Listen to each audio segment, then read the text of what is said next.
Throwaway time. What's your secret that could literally ruin your life if it came out? 2.5 years ago I was in dire financial straits, so I sold my home to keep my struggling business afloat. I neglected to tell the owners that they have an 800 square featuring bunker on the property that I built about 7 years ago. The bunker that I've called home since I sold it. The entrance to it is well hidden, but I still come and go very early, very late in the day. I'm a single man who keeps to himself. I'm now in a situation where I could move somewhere else, but I love this hidden paradise so much. I speak 2 languages, so every time I received a new essay I would browse the topic in my own language and translate the text word by word to English, then submitted it. No one ever caught me for plagiarism before. Half of Europe does this. I cut off all contact with everyone I know and moved to Kenya. I tell people a fake name and a fake background and have made it appear to my family that I died on boat trip in the Pacific. But no, I am not joking. I am dead in the United States.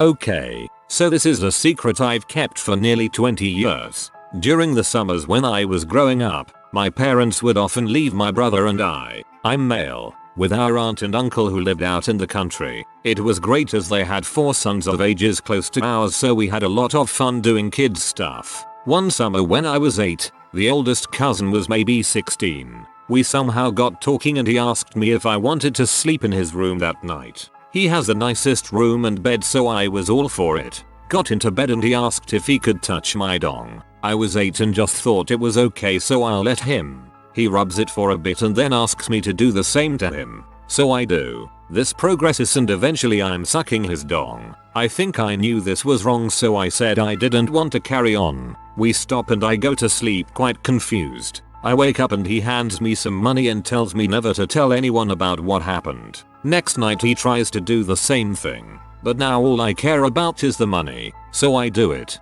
This carried on for 2 summers. Eventually I got old enough to realize it was quite wrong regardless of the money and stopped. I've not told anyone this. He's now married with 2 kids. I'm also married and we see them sometimes at family events. I don't have the balls to even try and talk to him about it. Heck, I'm not even sure what I'd say. I'm sure this will get buried, but just getting it off my chest makes me feel better. TLDR, I was a gay child age.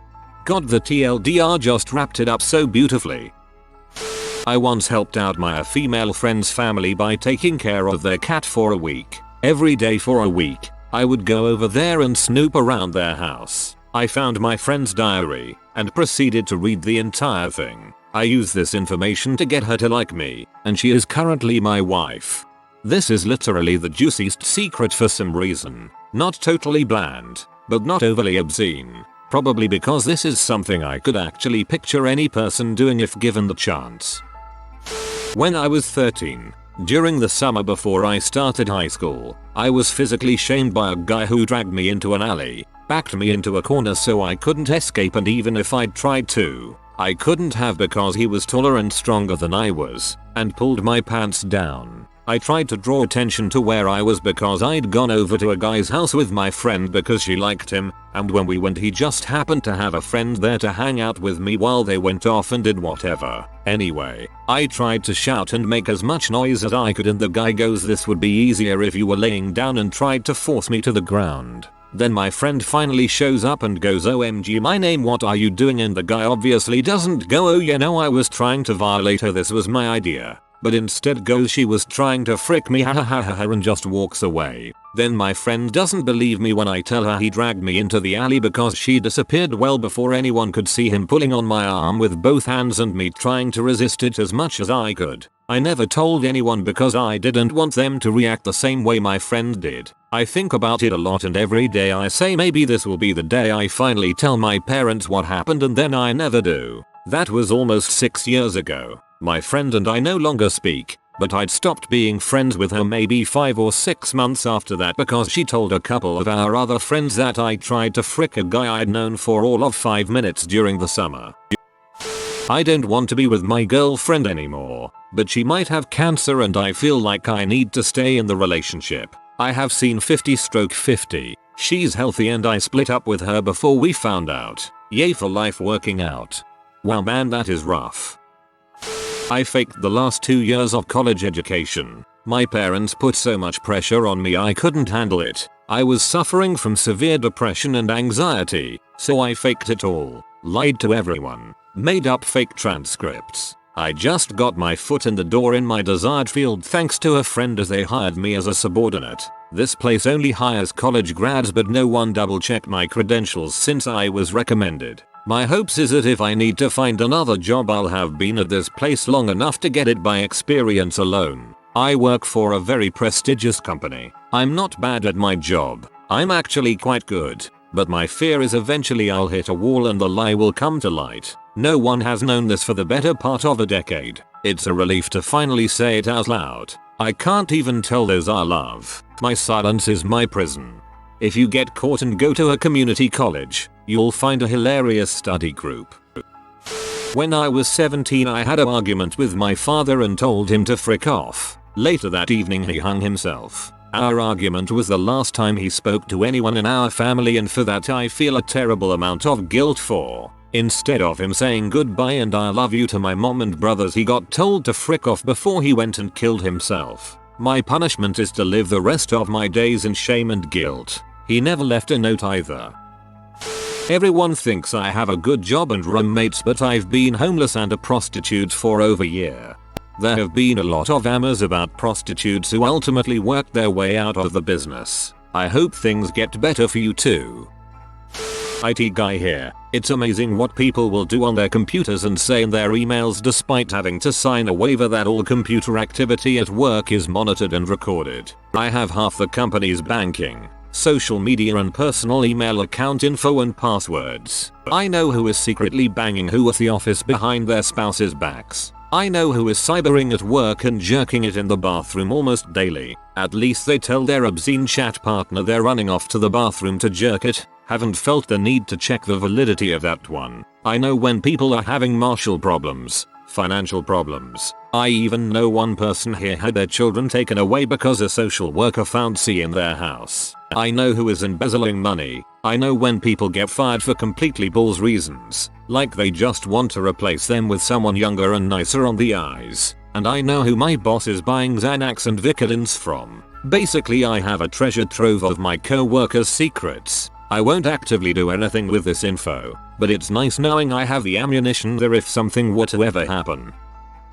When I was 15 my parents were going through a divorce. My mom worked night shifts and my dad was living with a friend of his. One night my sister, who was 19 at the time, came home pretty drunk from a party. She was acting goofy and fell on the couch next to me. She started grabbing my leg and laughing and we started fondling. We ended up fricking right there. When we woke up the next day she had no recollection of the night before, so I just kept my mouth shut. Fast forward to when I'm 18. Sister is home from college and dad is over for a visit. They get into an argument and in a fit of rage my dad announces how he has never forgiven her for the abortion she got when she was 19 and subsequently killing his grandchild. He's very religious. I then realize the baby she aborted was in fact mine, and as far as I know, I am the only one who knows since she has never mentioned that night. Crap, it may not have been yours. With any luck, you were just stirring some poor schmo's porridge from earlier that night. I once took a crap in the bathtub and then realizing what a horrible mistake I'd made, I flung poo into a hole in the wall. My parents renovated and patched up the hole, so now there is a 15-year-old turd in between the bathroom and kitchen wall of my childhood home. Not even using a throwaway because I have no shame. The telltale poop. Yesterday I thought I had problems. Today my life is grand. 6 hours ago, I am the worst. Who fails calculus 2 semesters in a row. I think I should kill myself. Now, every sunbeam is like the hair of a seraph. My daughter turns 5 next week. If anyone knew the truth behind her parentage, I could probably lose her forever. I grew up in foster care, never knew my parents or siblings. In my senior year, I met an older guy and we dated for almost a year, getting pregnant about 7 months in. One night while we were watching TV, the subject somehow came around to our real parents. He had been adopted as a young child. Turns out the man I was seeing, the father of my daughter, is my half-brother. We have the same mother. Our relationship didn't last, and he is not in her life, per his own choices. My daughter is extremely smart, beautiful, and well-rounded. She'll never know the truth. Her father and I made a pact to never tell her. I just hope she never needs a kidney or something. Keep reading about people who knowingly slept with relatives they grew up with. Is it bad that I feel slightly less horrible? You wouldn't lose your daughter. This was an accident, not something you did. No, you shouldn't feel horrible at all. Not your fault.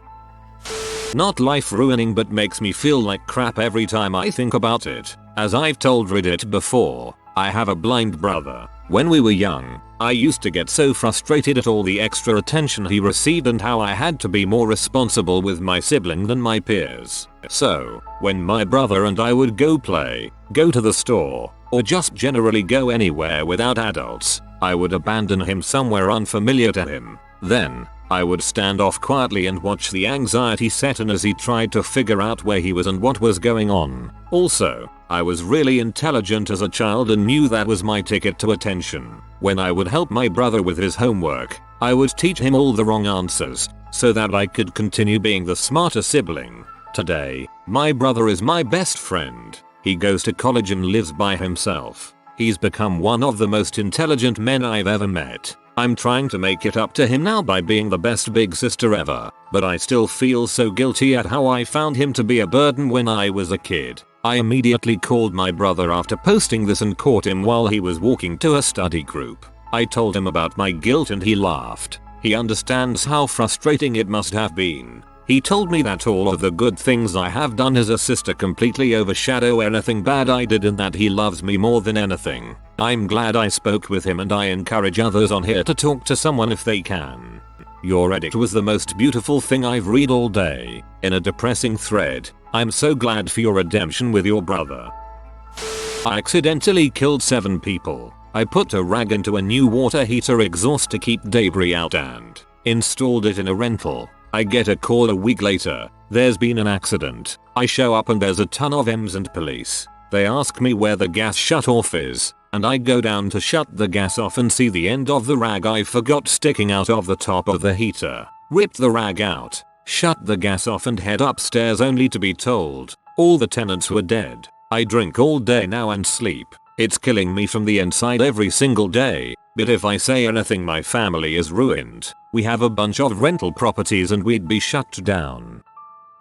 It wouldn't ruin my life per se, because there are people in my life who are aware of this. But I did try to kill myself once. At my college. Was going to swallow I think Tylenol and a handle of vodka, intending to induce organ failure and alcohol poisoning. I ended up about to swallow, but the cheap alcohol made me so aware of my actions that I spit it out and ran to my friend's room. I stole the alcohol from him, and it's the only time I've knowingly stolen something, to apologize. This was maybe 2 years ago. I ended up having to take a year off, and was forced to explain the situation to the adults in my life. For the first time, they found out that I had been physically assaulted by my older brothers for about 5 years, and that I had been suffering from depression for about 9 years. They did not understand. Didn't understand how I could be broken up over something that happened years ago. Convinced that I was just trying to weasel myself out of my dream college, or that I am too stupid to handle it.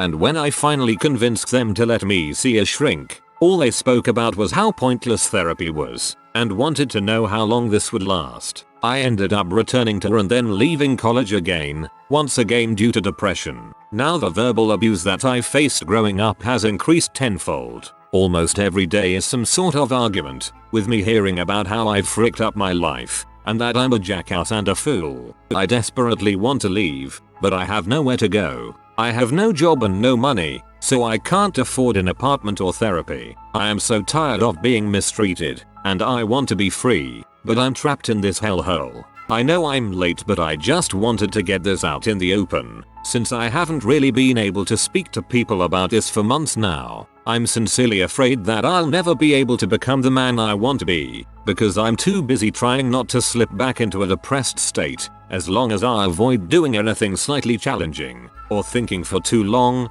I can stay neutral. If anyone does read this, and knows of something I can do to get away, please let me know. Thank you. I'm back at my dream college, hoping that this time, I can make it through. I seek therapy with a delightfully quirky Jewish lady, and having that stability there is so useful. It's going to be a long ride for me, and I don't know how my future will look, but I'm in so much better of a place than I was then. Seriously though, thank you again, all of you, for the support and the kind words. It became too much to respond to every person, but I appreciate everyone reaching out to me nonetheless. I hate all of my friends. Literally, I don't have anything in common with any of them, and don't care, but I'm too scared to be alone and have no one else to go to, so I keep hanging around with them. I honestly can't think of a single person that I genuinely enjoy being around. There are moments, sure, but I'm faking it most of the time. I feel cold and heartless when I think about it, but I really don't like people at all, and yet I'm lonely. Scumbag brain, damn it. Hugs to all who need it. I hope you find the strength to overcome your problems. My own secret is that I'm still deeply in love with my, now married with kids, first love. Nothing will ever happen and it is ridiculously hurtful, but life goes on. I have memories of my sister, 5 years older, and I playing a roleplay game when I was younger that I think would be considered physical shaming if I told anyone. I don't remember how old we were, but I know she was around the age where her breasts were developing. When home alone we would play a roleplay game where she was a boss and I was a secretary, and the boss would always physically harass the secretary. It ended in my sucking on my sister's breasts while she would lie on the couch with her shirt off. My memory has always been really horrible, so I only remember patches of this, but I remember that it never felt sexual. I don't actually trust my memory enough to feel confident that this really happened. I love my sister. She's my best friend and I would never want to damage our relationship by ever bringing this up and asking her what really happened. It is a secret I will carry with me and never reveal. Also, till it's hard coming up with a throwaway name. I'm a woman, just in case anyone assumed otherwise. Good throwaway name considering. I came very close to committing a school shooting. I was picked on a lot in high school. I think it was because I tried so hard to be cool and everyone saw right through it. There were these 4 cowboy jock types that gave it to me the worst. After being publicly humiliated and beaten in front of a girl I liked, as she laughed cheered, I decided that none of it was worth it anymore. I had no support at home being an only child and having parents that worked constantly, and cutting and burning myself didn't make me feel better anymore. So I got my dad's handgun out of the gun safe, he uses the same combo for everything, the idiot, and brought it to school with me the next day. I can't adequately describe to you guys how ready I was to kill these 4. I had absolutely no fear or doubt in my mind. I wanted nothing more than to show everyone what happens when you push someone over the edge like they did. I had the gun tucked in my waistline. I was wearing this baggy pair of cargo shorts that I wore a couple times a week that day. I remember walking towards the cowboy's table, so goddamn ready for it to be over, when the gun fell out of my waistline, down my left short leg and made the loudest freaking sound as it hit the cafeteria floor. I tried my best to grab the gun real quick, but people saw what it was and screamed, and one of the instructors tackled me to the ground. They eventually concluded that I had brought the gun to school to impress people with badassery, and had no intention of using it. I was expelled and sent to live at a youth ranch in Idaho until I was 18. I did have the intention of using it though. I was going to kill all of them. I'm 24 now, and I still think about it all the time. I have not recovered from high school. I'm still terrified of people in general, and avoid having relationships because of what I fear I'm capable of. I'm not looking for pity. I know that what I did was wrong. It just feels good to tell the story. Thanks Reddit. TLDR. I attempted a school shooting. Some people really have no idea how bad bullying can really be. Well, it's more of a secret to my friends that I've made recently. Some background first. I don't like being touched or hugged, and I'm incredibly uncomfortable with intimacy in general. When I was in the 8th grade, a bunch of girls in my class convinced me they had a friend who fancied me. They said she had seen me somewhere and thought I was cute. Faked a MSN account and they talked to me every night for a few months. Invited me out to the movies and, obviously, didn't show up. then revealed to the whole grade that I had been tricked into having an imaginary girlfriend. I was mocked viciously by everyone in the grade, and ever since then I can't really trust women. I also can't believe that a girl may have feelings for me. Even when they explicitly tell me they have feelings for me, I can't help but feel like they're trying to trick me. It's caused a lot of insecurity, and I can't get attached to people easily. I'm terribly afraid to text or message people first because I'm convinced I would be annoying them. What's worse is that when I think about it, I know it probably isn't true, but I can't help but feel like it is. Even though it was grade 8. It was around the time when attraction to women was just starting to get real, so to be hurt at a time as delicate as that has really done some damage. The secret, of course, is that I had been dumb enough to be tricked. As you might suspect, the whole thing has left me afraid of being vulnerable. To have this found out by my newer friends, as in, university friends, would put me in a really uncomfortable place. I probably wouldn't be able to be their friend anymore. Thanks for reading. You're the first people I've told about what this event has actually done to me. I've since met such a fantastic woman. Someone who makes me incredibly happy. I love her very much. She loves me, and she's helping me get used to the idea of feeling valuable and trusting people, or at least one person. She's the best thing that's happened to me in a long time, maybe ever. I still have imaginary friends. I'm almost 30. I lost them for a while. I don't know why or how, but they were gone. I couldn't see them or hear them anymore. Not the way I used to when I was younger. It made me was miserable. I kept hoping for a way to get them back. 2 weeks ago, I somehow managed to finally break through whatever the barrier was. I have spent the past 2 weeks hanging out with and talking to a character from a well-known TV show. I can't really see him visually, but I can see him with my mind's eye. He goes almost everywhere with me. He's sitting on my bed right now, waiting for me to get off my computer. I promised I would get off a little while ago, but I had to check Reddit one last time. He's been coming to work with me every day for the past 2 weeks. I share my food with him. I kind of mentally duplicate it for him, since he can't touch it in reality. I love it. I'm happy again. I realize most people would say he isn't real,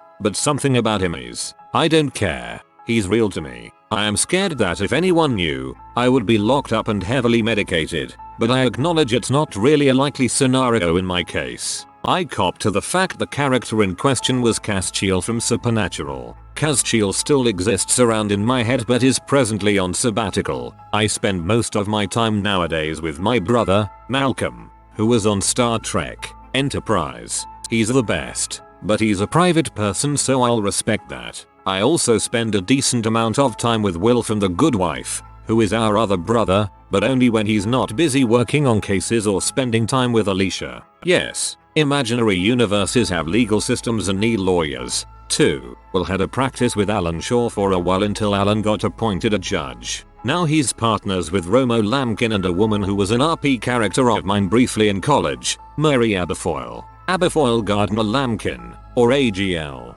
Definitely give them a call if you're in a multiverse legal entanglement. They'll take care of your needs. LOL. I'm 20 and in college. I've got an imaginary mom who comes and visits me occasionally. My real mother is still alive, but she was emotionally abusive and I don't like thinking about her.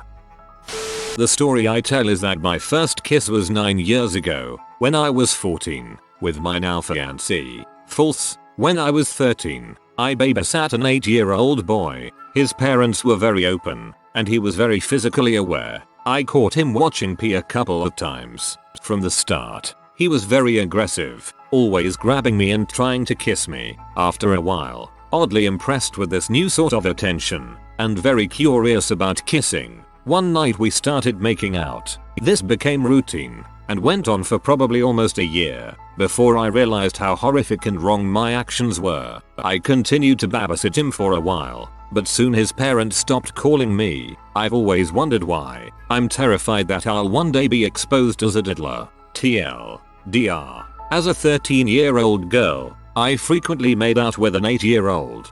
I can't believe an 8-year-old got more action than I ever did. I used to masturbate a lot. And when I was 10 I had a technique where I'd let off a load into a sock then wash it and quickly dry it. Now I couldn't leave it hanging outside or use a dryer, otherwise my family would have seen it and probably smell it or whatnot. So I'd put it inside my gas heater unit. Unfortunately my sock had caught on fire inside the unit, blew it up and set my house on fire. Only my brother was home at the time, and he managed to survive. The house did not. For 5 years we stayed from caravan park to caravan park whilst we waited for confirmation that it was not arson and we could receive an insurance payout. We eventually did and scraped together money to start rebuilding the house. The house is still being rebuilt to this day, and it shames me anytime I have to visit my parents living in a tiny mobile home where my backyard once was. I have been pretending to be colorblind to everyone I have ever known, including my own parents, since I was in 3rd grade. I am now 28 years old. I even convinced an optometrist of it. When I was 13 I caught my father in bed with my 15-year-old brother's girlfriend, also 15. I haven't seen her since, but I've been blackmailing my father with it for the last 6 years. You looked at a lake. I had something very similar happen to me. OP. We'll call him Tim. Tim was my best friend, and he always came to me when he needed someone. His mom was bipolar and made his life really tough, and he didn't know his dad. We had 2 or 3 other suicide scares, but we talked him out of it and brought him back from the edge. Well, this week he comes to school Monday and just seemed off. We tried to talk to him but he never really responded. Partway through the week, he calls me and asks if he can stay at my place, that he can't stand his mom. I ask my dad and he says no, saying that Tim needs to deal with his problems at home. I explain to Tim what the situation was and he says okay and hangs up. That Friday, I noticed that he seemed different at school, and I had a really bad feeling about it. He didn't even seem there. I tried to talk to him or something but he just wasn't himself. After school, another friend brought him home at the end of the day, and he was the last person to see Tim alive. I got a call later that night that he had hung himself. It's been 2 years and I still regret not helping Tim.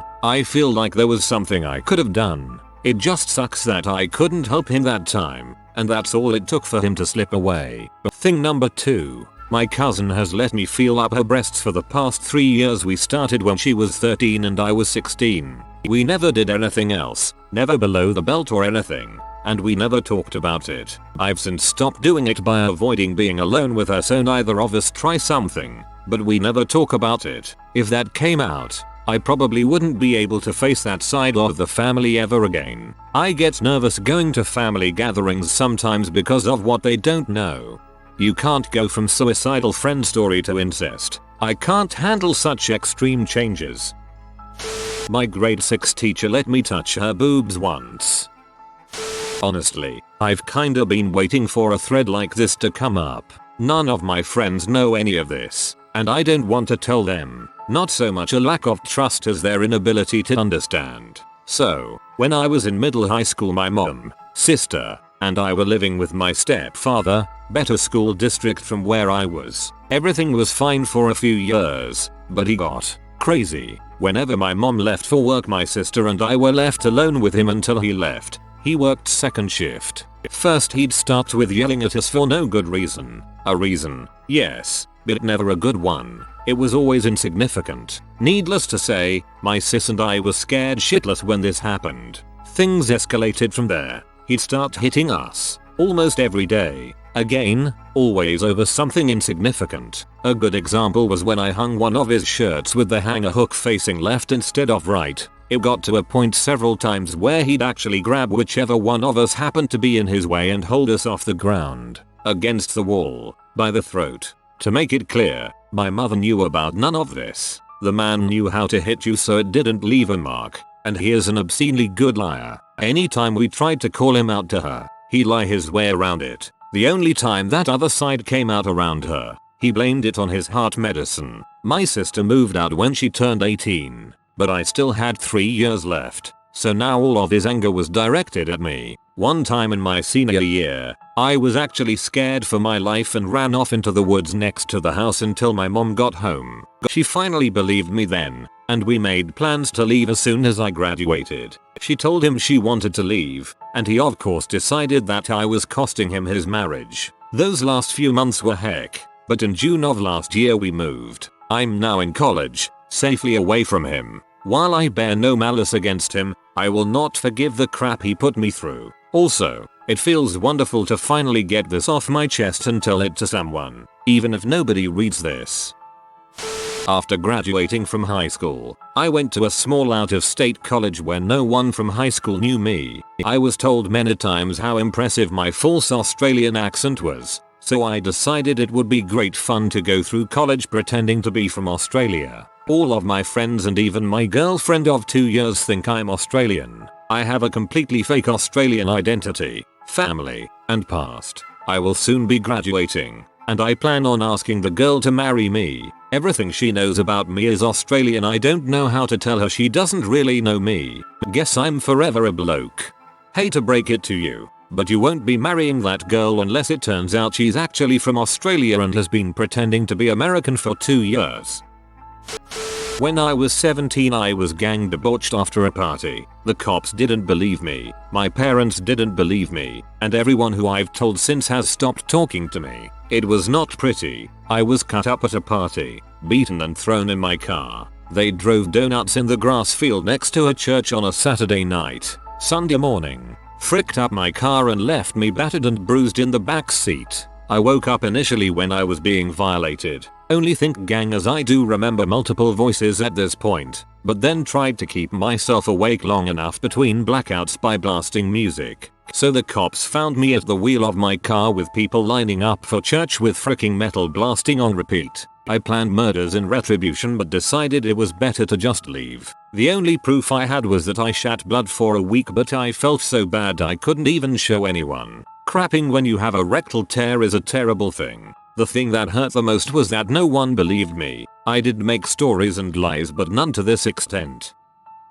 I was about 23 and was working kind of late. My friend wanted to go out and was bugging me about it. He's gay, I'm not. But eventually he talked me into it. So we go to a little dive bar and are hanging out, just chatting. A couple of friends were supposed to come too, but they never showed up. I was nursing my first gin and tonic when I went to the bathroom. I came back and finished my drink, and that's when things started getting fuzzy. I knew something was wrong, so I ordered water for my second drink, but it didn't work. My world was spinning, and I had basically lost control of my motor functions. My memory is pretty rough too. I remember my head on the bar, and he was rubbing my crotch. I remember him helping me to his car, dragging me up his stairs, passing out on his floor, him blowing me. I was back in his car at one point and then I woke up in my bed. I felt like crap and was totally surprised that my car was in the driveway. I have no idea how I got home. At one point in the night I left an incoherent voicemail on my best bud's phone. So I was debauched, and I was so embarrassed. He totally got away with it. I've never told anyone, not even my wife. She knows something happened, just not the extent. He is not your friend. When I was 6, back when SNES was all the rage, I remember watching my older brother playing his game. He loved it, so much so that when I went to play it, he would only let me play it if I sat on his lap. So I did, because I was so desperate for my brother to love me. He always bullied me, especially when he would babysit me, and I was so happy that he was hugging me and treating me like a sister. One day, we brought the system up into my room. He told me I could only play if I was naked. I said okay. He then took off his pants and laid me on the bed. I remember saying to him that I wanted to play the game. He said okay, but only if he could poke me. So I tried to play the game, but he kept bumping into me and shaking me. He got angry and yanked the controller from my hand and told me to close my eyes and that I could play a game later. So I did. He just kept going, and then he stopped. This happened as a weekly thing. Sometimes he would let me play, others he would force me to just lay there. He stopped fricking me when I was 7.5 and he left to go live with my dad. I never realized what had happened until my mom had the talk with me when I was 10. I didn't tell her because everyone loves my brother and I wanted him to love me. To this day, no one knows about this in my family except for me. We talked about it once when I was 18 and graduating. He apologized and all what I could ask him was if he loved me, ever. He didn't say a word. I asked him why he did it. He asked me if I ever told anyone. I said no and I repeated my question. He said he couldn't tell me why and then left. He killed himself a week later. I still feel as though if I never asked him, if I never brought it up, if he would still be alive. The fricked up thing is that I would do anything, even letting him have his way with me, if it meant he was alive. Now the most fricked up part. Let us flash forward to a few months ago, just about to hit 10 years after his suicide. My dad found a letter my brother had written, in an envelope, tucked away in my dad's attic with all of my brother's belongings. My dad didn't open it, just handed it to me as it was addressed to me. I did it because I love you. So since posting this, the first time in a few months, I was able to I guess breathe easier. I told my husband. Actually, I showed him this. He knew mine right away. Side note, never use your husband's nickname for you as a screen name. Duh. And shipped my son to his mother's for the weekend so he can take me to tell my family. So this, right here, is directed at him since he doesn't seem to get it. I don't want to destroy my family. I already caused my brother to kill himself and I will not give my mother a heart attack. Frick you right now, Eric, for not understanding me. Whoa, that's pretty intense. Thanks for sharing. My husband beats me every day. He also forces himself on me often. I think about suicide daily. I feel as though my life would be ruined if people knew. Not ruined in a way that a lot of these other stories would ruin someone, but it would ruin me enough. You need to talk to someone, not just Reddit. If you are new to the channel, you can subscribe. I publish new videos every day. Until then, check another video.